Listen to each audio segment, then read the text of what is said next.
সমস্যা আমরা সবাই জানি।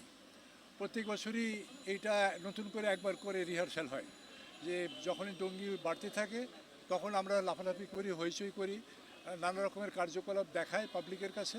কিন্তু যদি গোড়ার থেকেই আমার পদক্ষেপগুলো নেওয়া থাকে বা আমরা প্রত্যেকেই সচেতন হই, তাহলে আশা করি যে এটা ওই ডেঙ্গুর প্রকোপটা, সংক্রামকটা কমবে। মৃত্যুর সংখ্যা কম সেটা কোনো কমপ্লাসেন্সির বিষয় না, এটা আল্লাহর রহমত যে মৃত্যুর সংখ্যা কম। কিন্তু সংক্রামক যে হচ্ছে এইটাই হচ্ছে আমাদের চিন্তার বিষয়, ওইদিকে আমাদের বেশি নজর দিতে হবে।